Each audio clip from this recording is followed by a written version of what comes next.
lii du mbiru Touba du mbiru Tivaouane du mbiru islam la mu ñëw bu ko defee dañuy tënku rek ci suñu xeex bi fi ñu ko tënk fi ñu ko donte la ñu ñëw ne ci dëgg am nañ droit défendre mag ñi ndax ñu ngi dégg ay vidéo yu commencé di réagir am na ku naan waaw ñooñu boo gisee ñu saaga dañ leen saaga ñu fayu xoolal boobu wax yow ñu saaga la papa wala yaay kala saaga nga jéggi baayam jéggi maamam dal ci kaw Cheikh Ahmadou Bamba saaga ko loolu lay la voilà kon nag wax jàngook sëñ jàpp naa ne liñ bëggoon wax lépp Mame Makhtar Gueye tënk na ko dañuy toppaat ci ay waxam rek di wax ñun ñii nag ànd liggéey bii muy taxaw nonoy magi lislaam dafa am lu ko tënk li ko tënk mooy lan ak tariixa boo mën di bokk ak wasila woo mën a am yaa ngi ci biir liggéey bi ñu bokk ko amul xàjjale amul ràññale képp koo xam ne ci ñu nit yëngatu boo mën a am wala boo mën di nekkit yaa ngi jëkk boole ko mu doon benn pas-pas ñun ñëpp ñu ànd ci pas-pas boobu pour aar nonoy mag ñi damay faral di wax ne ñëw ñu fii ngir ñun suñ bopp waaye ba tey dañoo wax ne ñëw nañ fi ngir suñ bopp ndax lii am bari na ci ay wax yu yëngatu yu jëm ci yooyu bu demee ba jàkkaarloo ab télé toog ca di def benn débat di xool fi réew mi toll defuñu ci ay débat jëmale ca amuñu lenn lu ñu war a mën a wax man nag damay prononcer tudd ay tur na leer muy ku mel ne Babacar Socé Ndiaye ak seen benn collègue ku ñuy wax Madiambal Diagne ndax dafa osé wax suñu pas-pas dafa wax ñi nga xam ne tamati ñun ci suñu jëmmi boppam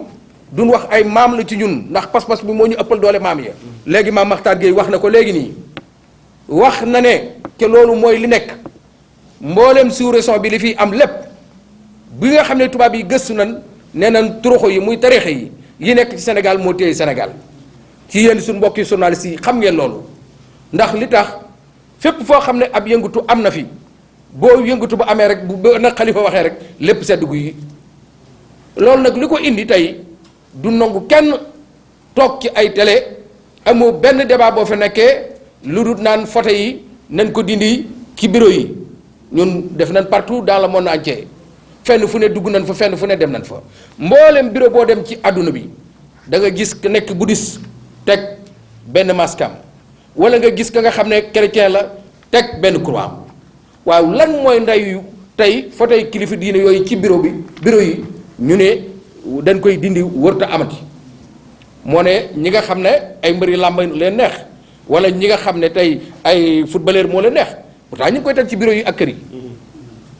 waaye ñoom waxuñu ci loolu waxuñu lenn lu dul magi diine yooyu ñu ne photo yi nañ ko interdit ci bureau yi rawatina jàng yi nga xam ne ñi ngi koy jàng xasaayit ak wasifa yi ñu ne loolu dafa war a dakk waaye nit bu amut gëm-gëm amut pas-pas